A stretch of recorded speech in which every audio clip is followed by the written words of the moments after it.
കോൺഗ്രസ് നേതാക്കൾക്കിപ്പോൾ നല്ല കാലമാണ്. പൊയ്മുഖങ്ങൾ ഒന്നിനു പുറകെ ഒന്നായി അങ്ങനെ അഴിഞ്ഞു വീഴുന്നത് കാണാൻ തന്നെ നല്ല ചേല്. രാഹുൽ മാങ്കൂട്ടത്തിലാണ് കൂട്ടത്തിലെ കേമൻ.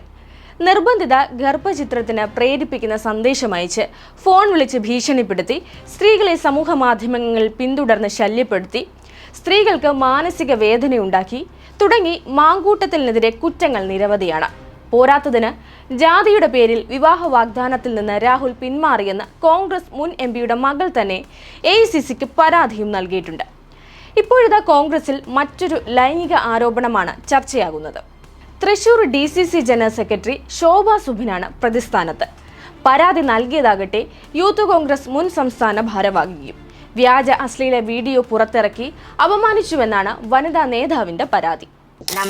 നമുക്ക് എത്രയൊക്കെ പണം ഉണ്ടെന്നുണ്ടെങ്കിൽ നമ്മൾ ആഗ്രഹിച്ചൊരു ലൈഫുണ്ട്. പൊളിറ്റിക്കലി നമ്മൾ നിന്ന് നമ്മൾ അതിൽ വളർന്നു വരുന്ന സമയത്ത് നമ്മൾ ആഗ്രഹിച്ചൊരു ലൈഫുണ്ട്.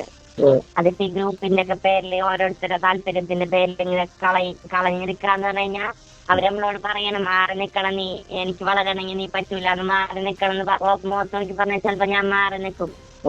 അതിന്റെ വൃത്തികേടായിട്ടുള്ള രീതിയിൽ അങ്ങനെ തന്നെ പറയേണ്ടി വരും. ലോകത്ത് ഒരു പെണ്ണിനോടും ചെയ്യാൻ പാടില്ലാത്ത തോന്നിവാസാണ് അവൻ ചെയ്തത്. KPC പ്രസിഡന്റ്, ആദ്യത്തെ KPC പ്രസിഡന്റ് കൊടുത്തു, അത് കഴിഞ്ഞ് പുതിയ KPC പ്രസിഡന്റ് കൊടുത്തു, ചുരു മാറി വന്ന 3 DCC പ്രസിഡന്റുമാർക്ക് കൊടുത്തു.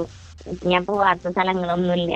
ഒക്കെ ഉണ്ടാവും, നമ്മൾ എല്ലാം ചെയ്യും എന്ന് പറയുന്നത് മാത്രമല്ല, വേറെ ഒന്നുമില്ല. KPC പ്രസിഡന്റ് ഇപ്പൊ റീസെന്റ് എന്നോട് പറഞ്ഞൊരു ഡയലോഗ് കേൾക്കണോ? ഇത് പഴയ പരാതിയല്ലേ മോളെ, ഇതുമ്പോ ഞാൻ എന്ത് നടപടി എടുക്കാന്ന് എന്നോട് ചോദിച്ചത്, ഞാൻ എന്ത് മറുപടി പറയും? കേട്ടില്ലേ? കോൺഗ്രസ് നേതാക്കന്മാരോട് പരാതിപ്പെട്ടിട്ടും യാതൊരുവിധ നീതിയും തനിക്ക് പാർട്ടിയിൽ നിന്നും ലഭിച്ചില്ലെന്ന് പരാതിക്കാരി പറയുന്നു.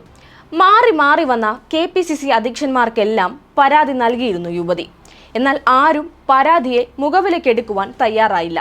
എന്നു മാത്രമല്ല, ആരോപണ വിധേയനെ ചേർത്തുപിടിക്കുന്ന സമീപനമാണ് സ്വീകരിച്ചത്. ഷാഫി പറമ്പിലിന്റെ സഹഭാരവാഹിയായിരുന്നു ശോഭ സുബിൻ. ഷാഫി പറമ്പിലും പരാതിയിൽ നടപടിയും എടുക്കാൻ തയ്യാറായില്ല.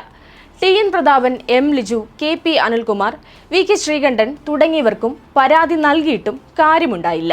മാനഹാനി കാരണം ജീവിക്കാനാകുന്നില്ലെന്നും രാഷ്ട്രീയ പ്രവർത്തനം അവസാനിപ്പിക്കേണ്ട അവസ്ഥ ഉണ്ടായെന്നുമടക്കം അവർ പറയുന്നു. തന്റെ പ്രസ്ഥാനത്തെ അടിയുറച്ച് സ്നേഹിച്ച ഒരു പ്രവർത്തകയ്ക്ക് തിരിച്ചു കിട്ടിയത് അപമാനവും മാനഹാനിയും. എങ്കിലും സത്യം തെളിയിക്കുന്നതുവരെ പോരാട്ടം തുടരാൻ തന്നെയാണ് വനിതാ നേതാവിന്റെ തീരുമാനം. കോൺഗ്രസ് നേതൃത്വത്തിൽ അവർക്ക് പ്രതീക്ഷയില്ലെന്നത് വേറെ കാര്യം. അതേസമയം തനിക്കെതിരെ ഉയർന്നത് വ്യാജ പരാതിയാണെന്നാണ് ശോഭ സുബിന്റെ വാദം. ലോകത്തിലെ തന്നെ ഏറ്റവും പഴയതും വലിയതുമായ ജനാധിപത്യ രാഷ്ട്രീയ പാർട്ടികൾ ഒന്നാണ് കോൺഗ്രസ് പാർട്ടി. അങ്ങനെയുള്ള ഒരു പാർട്ടിയുടെ പ്രത്യയശാസ്ത്രം ഉയർത്തിപ്പിടിക്കുന്ന നേതാക്കൾക്കെതിരെയാണ് ഇത്തരത്തിലുള്ള കേസുകളും ആരോപണങ്ങളും നിരന്തരം ഉയരുന്നത്. ഗുരുതര ആരോപണങ്ങൾ നേരിടുന്ന പാലക്കാട്ടെ MLA മുതിർന്ന വനിതാ നേതാക്കൾ അടക്കം തള്ളിപ്പറഞ്ഞിട്ടും ചേർത്തു പിടിക്കുന്ന ഒരു നേതൃത്വമുള്ളപ്പോൾ ഇനിയും ആരോപണങ്ങൾ ഉയർന്നില്ലെങ്കിലേ അത്ഭുതമുള്ളൂ.